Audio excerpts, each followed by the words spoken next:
भयावह अग्निकांड रे जली जाइछि 12 बखरा घर आउ नियारे जलीपुड़ी पाउंस होई जाइछि 12 लाख रु अधिक टंकार संपत्ति। एपरी घटना घटी ढेंकानाल जिला कामाख्यानगर ब्लॉक अँलाबेरणी गाँ हरिजन साहि रे।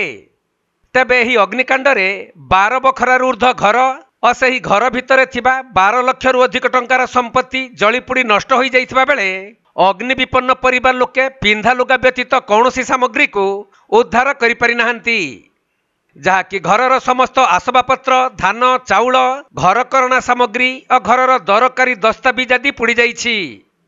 सेपटे एही अग्निकांडर कारण अस्पष्ट रहिथिबा बेले खबर पाई कामाख्यानगर अग्निशम बाहिनी पहुंची निया क्वायत्त करिसंती।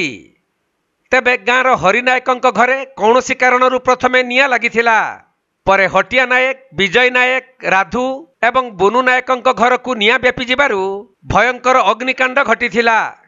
एपरिकी क्षणक मध्यरे निया भयंकर रूप धारण करी सबुकिछि जालीपुड़ी छारखार कर देइथिला।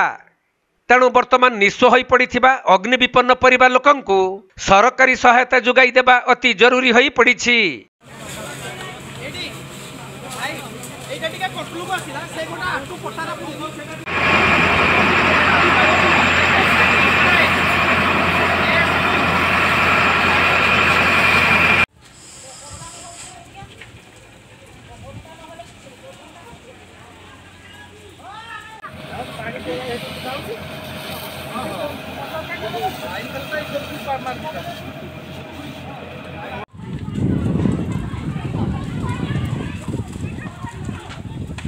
ढेंकानाल जिल्लारू असीम अमिताभ शतपथी रिपोर्ट, कोणार्क लाइव।